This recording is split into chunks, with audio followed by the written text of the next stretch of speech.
Hello and welcome to the Thinking Fellows podcast. My name is Scott Keith. Today I am joined by I just read a book a while ago called The Monkey Wrench Gang, and there's a character in it called Seldom Seen Smith. And I'm going to say I'm joined today by our seldom seen co-host, Pastor Paul Koch. Hello, Paul. Yeah, hey, it's good to be here. So why did you make the drive down today, other than to accompany your lovely wife? Yeah, pretty much to accompany my lovely wife. Oh, okay. No, is that bad? No, it's not bad. All right. It's a good thing to do, probably. And I like coming down to see you be on the podcast. It's a good time. Yeah, we're in the house today, though, so I know. We're not smoking. We're not smoking, which is sort of a shame. Although you're selling it, so I think maybe we should smoke, because who would complain now? Well, it's actually a rental, and I really want my deposit Oh, that's back. right. And you just painted, so it looks nice in here. It does. I filled in all the holes. Yeah. But we put together, I would say right. I think I'd say right. It's kind of... It's an interesting thing. Over the course of the last, how many years have we been? So, Paul is, for our listeners who don't know, Paul is the founder of what we called you last time. Caleb gave me the title of editor-in-chief. Editor-in-chief of the Jagged Word, right? Which is a podcast. No, it's a podcast. blog. It's a blog. Right. It's a blog with several contributors, and we've had contributors actually come and go on the blog. Yeah, right. Sure. Yeah. There's been some stable characters throughout the year. Like you. I've been on. Yeah. Graham has been there throughout. Well, he took a little hiatus, but pretty much been there throughout. Yeah. And so several contributors. And what is Jagged Word about? Let's put your finger on it. Go ahead and try. Put my finger on it. Yeah. So the Jagged Word, I often tell people, I think if nobody read the blog, I think we would do it anyway. Because it's a group of friends is really how it started, who were generally discontent with a lot of things going on in the church and maybe in life in general. And so we found a venue. The blogosphere is an easy venue to get into, in which we could write and work through things, and kind of willing to be wrong, willing to challenge. We all sort of share a general skepticism of sort of the bureaucracy, and also kind of a love to poke fun at pietism, and so those things kind of bound us together, and we've had fun in finding a venue in which we can kind of stand on the gifts of Christ in our writing and in that freedom that he gives us as we explore a lot of topics, from cultural things, political things, theological issues, preaching, and quite often it turns out writing on sort of what it means to be a man and what that looks like. So I'm gonna halt you up there for a second, because you said something that I actually think needs to be addressed in the church today. Even might I say, I don't want to get. My goal is to never get Thinking Fellows in trouble. Oh, well, this might be the show that we get. It's okay to get Jagged Word in trouble. There's nobody else at the table, Scott. It's just you and I. We could totally ruin Thinking Fellows today. But my goal is to never get Thinking Fellows in trouble. But I have to ask you a question. You said that we write for the Jagged Word, we're writing, and it's a bunch of friends. We're writing sometimes about discontent, sometimes positive things, but that we're not afraid to be wrong once in a while. Mm-hmm. I feel like that's forbidden in the church today. Yeah. And I specifically feel like it's forbidden in our church today. In our church, sure. Yeah. So that's kind of scary.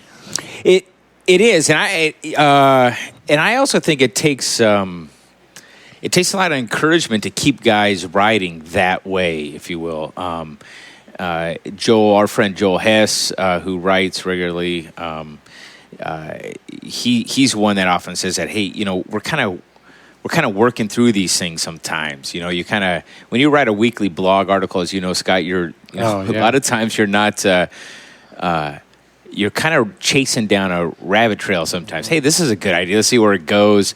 Sometimes it pans out, sometimes it doesn't, and you're willing to take those shots. And it is a strange culture in the church these days, in our church, where almost anything that you look down the line and you might be able to see that the railroad tracks are going to switch. We're switching here, and down the line it's going to end in heresy. they pull that heresy back to this moment, and therefore you're a heretic now, even if you haven't said it. And that stifles creativity and conversation. And I think what we've tried to maintain is a space where we can still have that conversation. And I think that's a good and it's fun actually too to do that.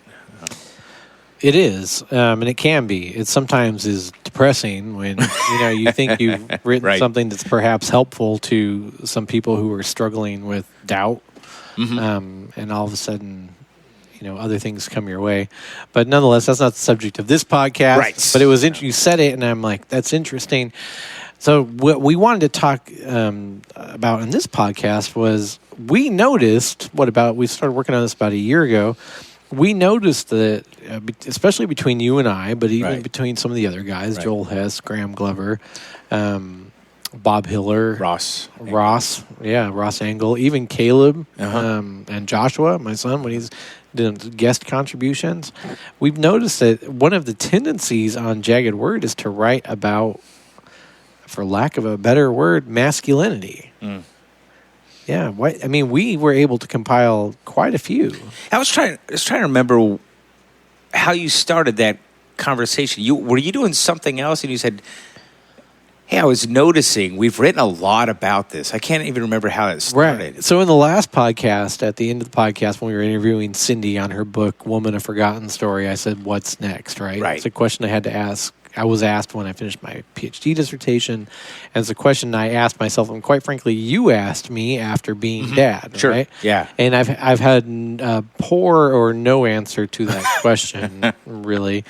And so one of the things I started doing is kind of flirting with this idea of putting together something on masculinity. Okay, yeah. Because it was one of the chapters in Being Dad that was good, but that I've had a lot of questions about, and people wanted a lot of follow-up about, especially in regards to, say, like starting a men's group, and is that important, and this, X, Y, Z, whatever, this type of thing. And so I was doing some research, and I was reading very bad books again, trying to figure out everything that I could about this, from secular side and from the Christian side, masculinity. And then I started just culling through the Jagged Word, and I realized, hold on a second, if I were to really look through, and I'd say primarily what you write and what I write on Jagged Word, you would find that I think we've been writing for it. Is it 4 years? 4 years, yeah. Almost 4 years. Yeah. They, at least once a month, you or I will write something that has to do with being a man, being a father, handling your stuff, that type of thing. And I just started looking for how much of that there was on Jagged Word, and found a lot. Yeah, I remember you texted me and said, "Hey, can you kind of search by topic?" And I did, and it was, the results were kind of staggering. Like, wow, we got a lot of stuff. Right. There. Yeah. So the goal then was and that's why we were having a hard time explaining what this was, right? The goal then was to sort of find them all, right? Find all of those blogs over the course of the last 4 years on the Jagged Word that dealt with friendship, male friendship, that dealt with masculinity, that dealt with being a man, that dealt with being a dad, family, and compile them and organize them and edit them again, cite them, which we're sometimes good at on the blog site, and sometimes not so much. Sometimes not so much. Give credit. And really just find a way to, in my mind, I think one of the hardest parts for us was find a way to introduce it and why it was important, and find a way to put it together where people could actually follow a roadmap, and follow it. So, so we did that, right? We put together this book. I think we've landed on a Jagged Word Field Guide to Being a Man. Yeah.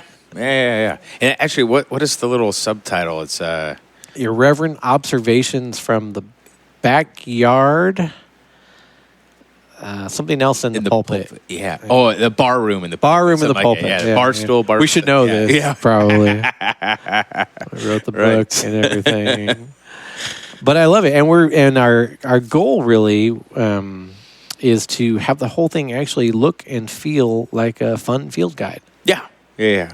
Actually, the early copies look like they remind me of kind of my dad and my grandfather actually were both Boy Scouts, and Right. I have these old Boy Scout handbooks from my grandfather's, and Right. it almost kind of looks like one when you see the cover. Right. It's got that feel to it, so it should be, hopefully it's one of those books that I think a guy would want to pick up and kind of flip through. So I wonder. My thought is that this podcast would be as much on masculinity as it would be on the book. But anyway, again, for the listeners, the book will be out by the time this podcast comes out, and it's a Jagged Word Field Guide to Being a Man. They'll be able to find it on shop1517legacy.com or amazon.com. It'll be out in softcover and hardcover. The authors will be listed as Scott Keith and Paul Koch if you're looking for it. Again, it's a Jagged Word Field Guide to Being a Man. Why do you think we've written so much on this over the years? I mean, for me, it wasn't purposeful, other than the ones that probably corresponded to writing Being Dad. Yeah. It wasn't purposeful. Yeah, I think I think actually there's quite a bit of stuff out there these days. I think men in general are sensing that there's something that they've it's kind of been missing in their experience, and their even in how they've been encouraged or what they've kind of dealt with in their lives. So there's very successful kind of websites out there, like the Art of Manliness, these kind of things. There's books. Brett McKay, yeah, incredible, great job with that. Yeah, we should be on your show, Brett. Yeah, we should, Brett. That'd be awesome. Yeah. But there's a lot of good stuff out there, and the reason it's popular is because men are seeking it. Now, why it's missing that's a whole nother. Why is it missing? Conversation. I think we should scratch that surface because you're right. Like again, I'm coming off of a 4-year stint as associate dean of students at Concordia University. Right. So dealing with 1,000 resident students a year for 4 years, and I can honestly say that it's anecdotal, perhaps. Sure. I don't know what kind of sampling I would need for it to not be anecdotal anymore. I feel like several thousand is probably pretty good. But at the end of the day, my observation is that this is missing in the lives of younger men. Yes. And the younger men I know, as they begin to get older, they come to a realization that they haven't had older men in their lives to show them how to be a man. Right. Now, after writing Being Dad, I can say, well, it makes sense. And some, 40+% of young men in America grow up without a dad in their home. Sure. So that's not shocking, right? But you even find it from the ones that did have a dad in their house. Yeah. And it's like those children that are the children of our generation of men, and maybe, I don't know, baby boomers' second family type kids, right? Our generation as dads and they as dads didn't really feel like it was necessary to teach their children, their boys, what it meant to be a man. Yeah. So I remember reading Robert Bly, Iron John, and other books. Brett McKay, we'd mentioned him before, his stuff on Art of Manliness. And from him, I read Jack Donovan's The Way of Men. A lot of these books really wrestle with what is it to be a man, and why can't, what is it that's missing? And one of the key components you already hit at was other men. Right. I mean, that you're not going to come to terms with this on your own. Right. You absolutely need other men to do this. You need that outside, if it's a mentor or it's Iron John, brother, that carries you. C.S. Lewis, Four Loves, section on Philia, for sure. Section on Friends, and that it's this the one who, it was funny on the car ride down, my wife and she was asking about some of these topics, and we were talking about Boy Scouts. She said, well, she knows some women who have gone on these scouting things, and I think it's horrendous. Yeah. I mean, I think it's the stupidest thing in the world. Now I'm sure there's moms out there that, I mean, they do it for the right reasons. They want to help out. They're looking for volunteers. Well, and whatever. quite frankly, there could possibly be no man stepping exactly up to right. do it. Exactly right. And actually, a lot of it is that. And so, so they go because they want their son to experience these things, and they can't do it if there's no volunteers or whatever. But there is this space where that child needs to be separated from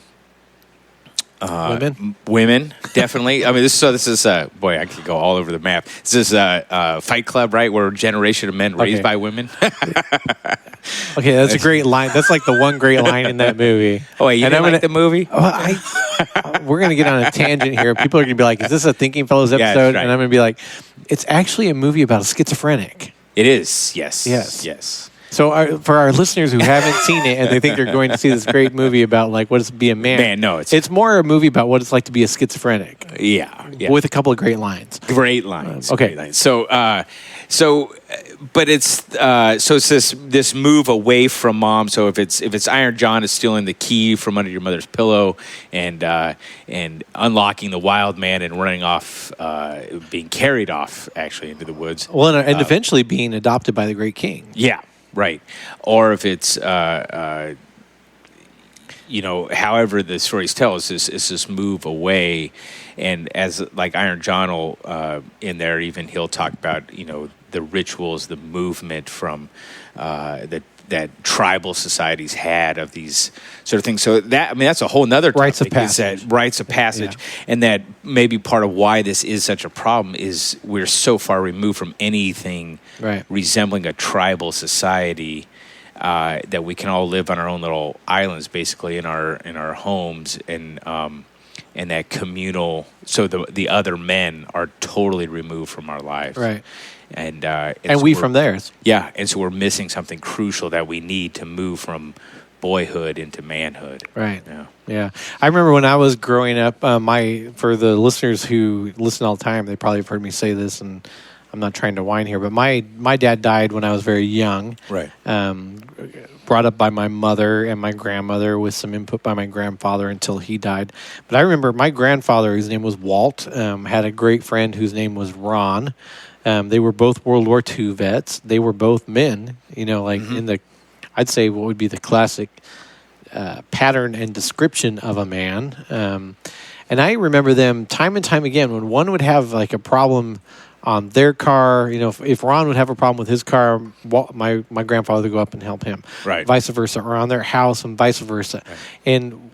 And so many men don't even have that, or know who they would call, or know the first thing about which direction to point a wrench at a pipe or anything that. Yeah. And not that you can certainly be a masculine man and not know how to take apart your sink and replace it. But how many of I would ask the question, how many of these things can we remove and still say that that's masculine, right? So we can say, oh, you don't know how to, take control of a room. You don't know how to fix anything. You don't know how to work on a car. You don't know how to do X. Right. Certainly you can remove any one of those things and it's fine. Be honorable, right? You can remove any one of those things and it's probably fine. But how many of those can you remove and you've lost the picture altogether? Friendship. Oh, that's good. Yeah. And so there is, I guess we do talk about quite often the kind of the spirit of masculinity, or in one of the articles in the book, I talk about learning how to do my daughter's hair for ballet. Radiators and hair bun. Yeah. It is, I got to tell you, it is absolutely my all-time favorite Jagged Word blog. And the story was my wife was gone for the schedules changed, and I had to take her to dance. And those who don't know me, I'm not necessarily into dance. I don't fully understand it. Well, I've heard you love the ballet. The first recital I went to, I'm like, this is strange. Who are they playing, and how do we know who wins? That kind of thing. But there she was, right? My daughter, and I had to get her hair up in this little hair bun thing, right? And I don't know how to do that. So, but the idea was, I'm not going to, even if it looks horrible, I'm going to do this, You're right? going to try. I'm going to try. And so I watched YouTube video, right? and I got in there, and I slicked down her hair and the whole thing. And I got pretty good at it after a while, and I was proud of that, but it was that spirit of saying, I'm not going to just say, well, I can't do it. Right. Like the point was to, if you fail, you go down swinging, right? That's okay to fail, as long as you're willing to dive in there and go for it. And I'm going to say it this way. We wrote about that in Being Dad because you really helped me with that chapter, right? This idea of the chapter on masculinity, this idea of whatever that means to you. And I'm not trying to get too postmodern, but a man handles his, to keep our clean rating, I'll say stuff. Right. A man handles his stuff. Yeah. Or tries. And when he fails, he understands, hopefully, that there are other men around him that'll come lift him up and help and try. And, man, I think we've lost that. I mean, I love that you went to YouTube, but in a lot of ways, I go to YouTube for, when I'm confronted with a difficult wiring problem in my 100-year-old house that we just bought, Right. And the reason I go to YouTube is because I don't know enough older men to help me. That's right. Yeah.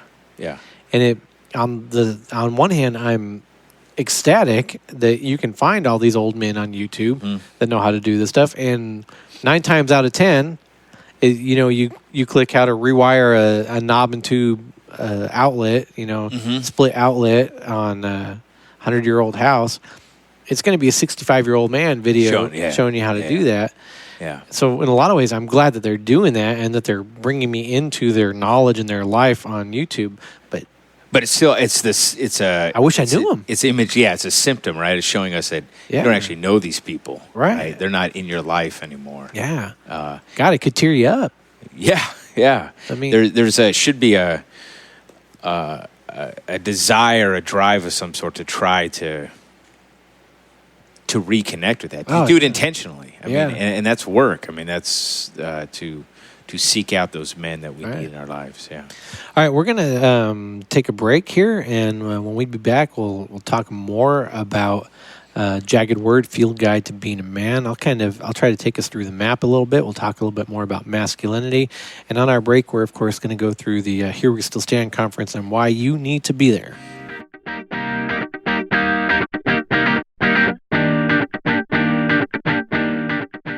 Hello and welcome to our break.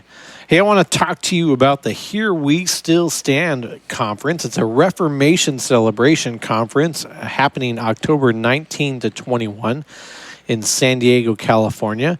It'll be going on at the beautiful Hyatt Mission Bay Regency and Spa in San Diego, California. You should check it out. It's October 19 through 21.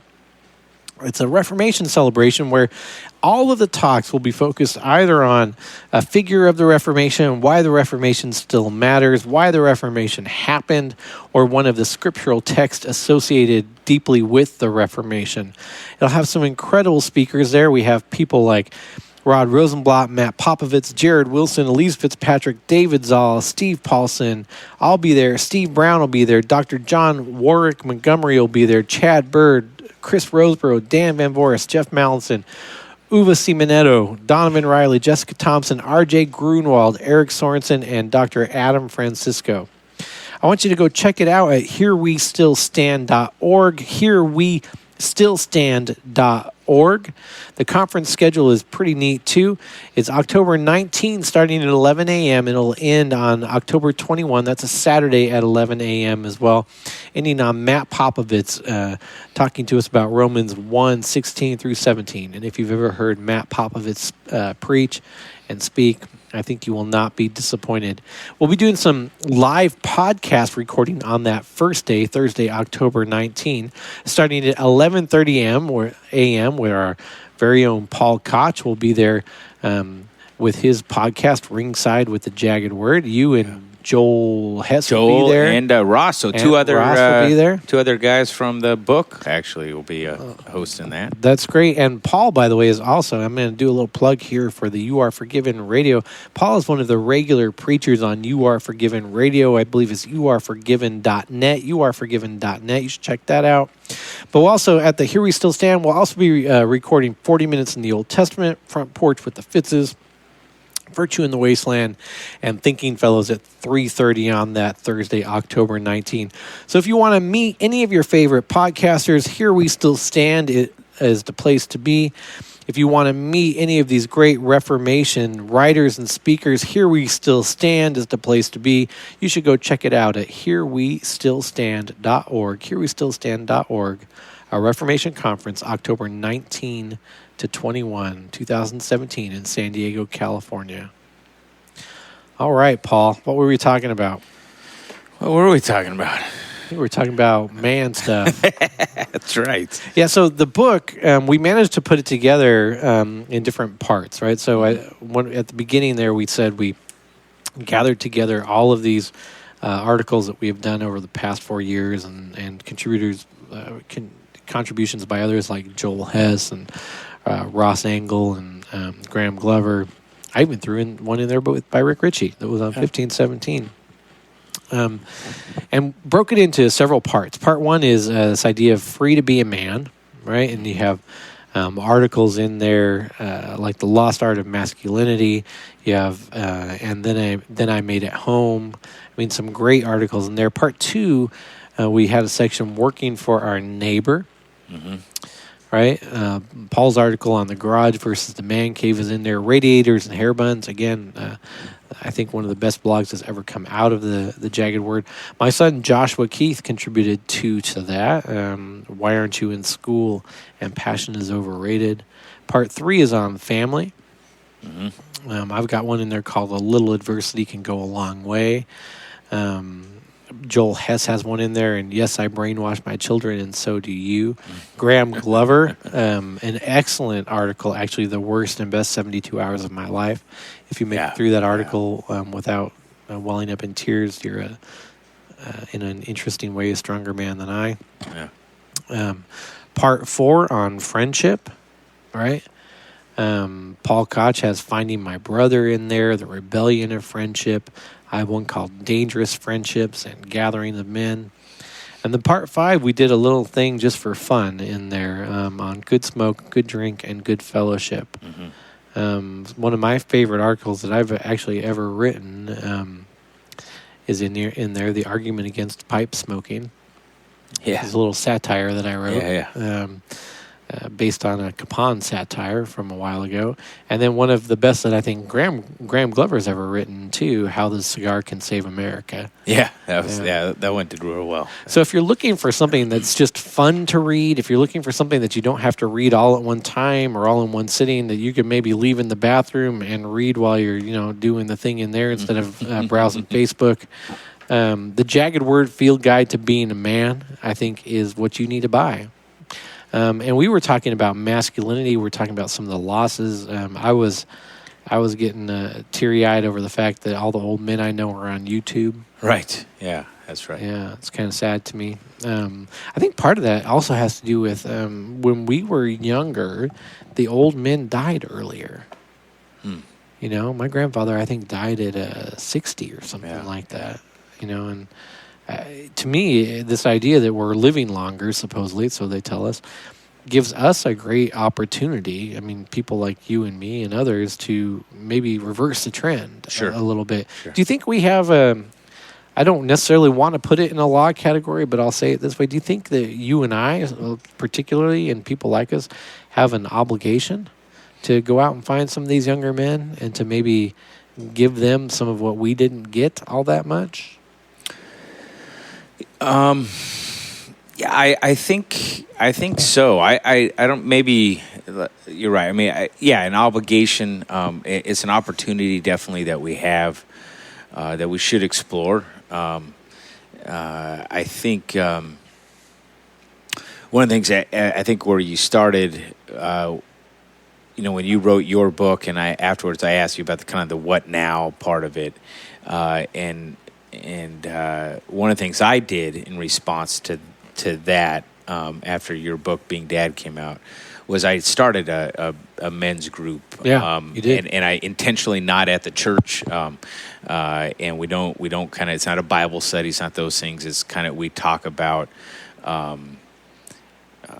kind of being a man, being a father, being a friend, being a mentor, what those things look like, the times we've been hurt, the times we've succeeded. It's sort of just sort of open in reality, and we take the time to have conversations that matter. And I've had guys there ask me something along the lines of, usually it gets around to this friendship idea of, well, how can I have these conversations with people? And I go, well, you just have them. And one guy in particular I can remember saying, I don't have these conversations with my friends, at all. I mean, not even, these are other friends who would have children too, let's say, and you're not having even basic conversations about your fears about being a father or about how do I handle this, or do you see something in my life I can't see myself that you can correct me on, those kind of things. And so that obligation, I think, coming full circle is to be willing to have those conversations and to they can be you're kind of exposed when you have those conversations, so they're not necessarily easy. No, but they're hard. That willingness to say, hey, let's talk about this. Let's go forward in this conversation, and make it a more comfortable place where it can be had. I think that is important, and if we're looking around at society and we see this as a problem, then we have to do something then, right? But I think that's even a foreign concept. Doing something? Yeah. Yeah. No, I'm not kidding. I do. I think that this is a contrary message, and I don't want to get too overly Christianize this too much, even though, I like to say Thinking Fellows is a podcast about theology, philosophy, history, and occasionally culture. And this is maybe on the occasionally culture side. Right. But there's a Christian element to this too, especially when it comes to the friendship. Because a lot of what you just said has to do with the fact that even among Christian men, which is, I would assume, is not completely your men's group that you're doing at the camera shop there. Yeah, mostly, I think. Okay. Yeah. Even among Christian men, there's really very little sense of philia. There's brotherly or mutual brotherly consolation, as our Lutheran confessions would say, right? Yeah. That's rare. Yeah. And the rarity of that means that we're sort of, we're alone. I've said it, and man, I really wish that Cindy were on the mic as I was about to say this, but one of the things I've said a couple times on this show that's gotten me into trouble is that I'll get men on this show or just in conversation or in a bar or something, and they'll say to me something that kind of makes me cringe a little bit. My wife is my best friend. Mm-hmm. And they're like, well, why would that make you cringe? And I'm like, because to me, it's a symptom of the fact that you actually don't have any friends. Yeah. Number one. And number two, your marriage to your wife is such a different thing than a friendship. The friendship is a component of it, perhaps, but I'm not sure I would use philia in there in the same way. I mean, as C.S. Lewis classically describes it, in philia, you're walking side by side. In that kind of romantic relationship, you're staring at one another. It's about the relationship. In philia, it's not about the relationship as much as it is about the common interests that you're sharing or helping one another with. And I think that in our culture has become just such an accepted thing that... it's strange because I've actually had a conversation, maybe it's good my wife is not on the mic, but I've had a conversation with her about friendship in my relationship with her. And I would count her as my friend. I would too, with joy, in a particular way, in a very real way. I mean, she's a friend. I mean, however, there is my wife in particular. It would be the first to say, I need me personally, I need these men as friends in my life. And so when, Tim Barquette, my buddy there in Newbury Park, calls up and says, hey, we're meeting out in Moore Park, get on your motorcycle, come out here, we're going to eat chicharrones and drink some beer, then she knows that that's something that needs to happen. That's important for me to have, like that friendship that's not tied to some romantic relationship.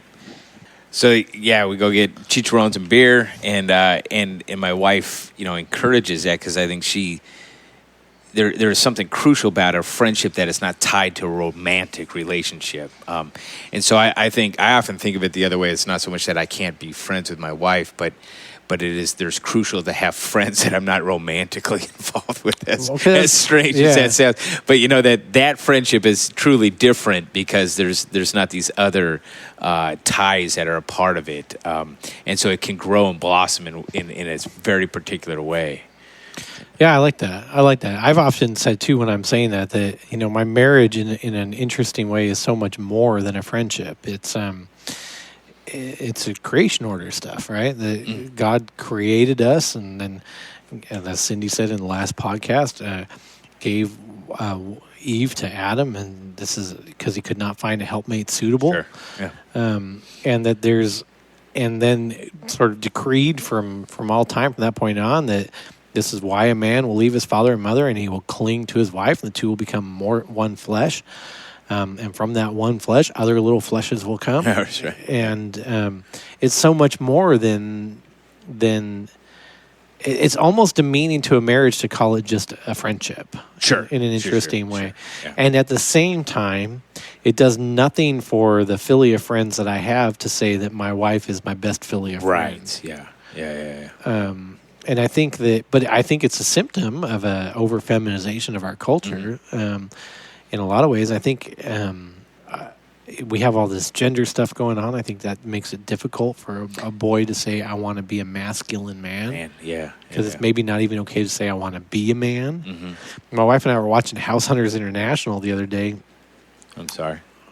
Well, Jeff Mallinson calls it cabin porn. It's that TV that you can watch when you just don't want to get upset about anything. That's right. Although it makes Joy upset still every time. But the one couple just kind of flippantly said, in a show that had nothing to do with any agenda other than finding a house in France or something like that. Right. Because they were pregnant, and of course we won't raise them. We'll raise them gender neutral. And, and they knew it was a boy. Yeah. And they knew it was a boy. Yeah. Child abuse. Yeah. What does this do for what we're talking about here? And I think we are living in such an interesting age, and we ask ourselves, well, why do we just even sort of out of happenstance end up writing so many blogs about masculinity? And I think, well, God, if we really think about it, it's not too hard to figure out. Yeah. Yeah, there's something missing, something's gone awry. Yeah. And you, I think a lot of good blog articles are written as sort of a passionate concern about something. Oh yeah, for sure. So you see something or you experience something, and you get really, if you're like me, you get really upset, and or you start processing it through your brain. And you go, how do we do this better? What's going on? And so you fire off this blog article exploring it, and that means they're sort of full of kind of passion or some desire to expose something that seems to be wrong in our society. So you're right. We don't have to look very far to see that there's something amiss or something that's gone wrong. So one of the things I say when I'm teaching on being dad is that if people are looking for like a how-to manual to keeping their kids out of prison and whatnot, they should probably not buy Being Dad. Right. Is a Jagged Word Field Guide to Being a Man a how-to manual? It's not. No. I think I think there's a lot of different articles, obviously. So some will be inspiring, I think. Some will make people think. Some will make people mad, probably, and make people laugh, those kind of things.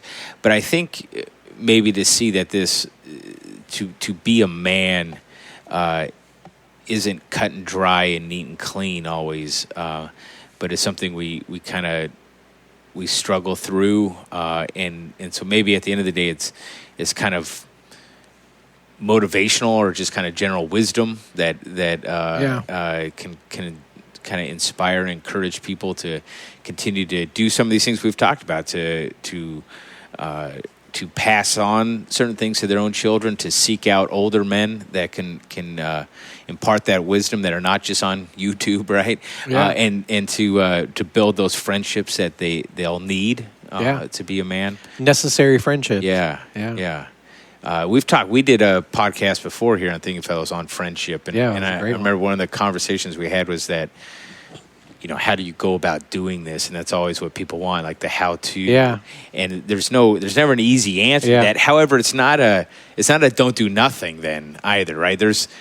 Well, do something. Find someone, right? Right. Start asking. Be annoying. Do what you need to do. You could almost sum up, beyond like the fact that I think it has to do with being gracious and kind and forgiving and strong through your absolution and powerful through your empathy. Other than that, all that, I think one of the things you could sum up about, in a sense, what being masculine is, it's this idea of hope and not giving up and not just sort of throwing your hands up in dismay, right? It's not doing nothing; it's doing something. Something, yeah. Even if we can't give you the list. Yeah. And I don't mean that in a lowering way. I mean it in the sense that it's so easy right now to just be discouraged and to say, "Well, it's lost," right? Or there aren't the older men, or I never learned how to do that, or X, Y, or Z. And to do nothing. I see it in my own kids. You probably do too. I mean, I think, and it's interesting. You always want to tell them, "Well, figure it out. We'll try. Well, whatever." Yeah. And I hope that this book ends up as an encouragement to people in that sense, because we're failures. Sure. Yeah. This isn't. This isn't like we got it all locked in. These are muses and thoughts on and ideas and things that we've tried and failed and succeeded and loved and lost and all of that stuff. I'm sure most of the hearers don't know, but I have 5 kids. My first 4 are all daughters. So when my son came along, my lucky number 5. Yeah. It really caused me, I think that was a big thing for me, is it caused me to think about a lot of this stuff more. Not that I changed, as a person or as a father, but I looked at the world and I thought about my son, particularly as a potential man, right? Here's a man in the making, and you look at a world and you go, okay, this world isn't going to necessarily get him there. So then it's back to me, right? And so then what do I need to do that? And I think that for me became a big piece of a lot of my writing was contemplating that. Not that I don't write about my daughters, but I think a lot of it filters through that boy of mine to say, when Titus becomes a man, what kind of man will he be? And so you start recognizing I can't do this alone, right? But then again, I don't have to be afraid of this culture either. Like right. I can just I can be bold and almost reckless, right. and my son will be more formed by me than this culture anyway. That's right. Well, Rod always reminds me of that anyway from Paul Fairweather, that we have a tendency to believe that our culture has a greater influence on our children than we do, and the exact opposite is true. Yeah. Exact opposite is true. Yeah, I mean, I think one of the unique things about this book, if somebody's asking me why should I get this and read through this rather than some other book on masculinity, I'd say the first reason I'd give them is because 98% of it that's in here isn't categories of power. Yeah, it's as much as we can framed under the auspice of the gospel, right?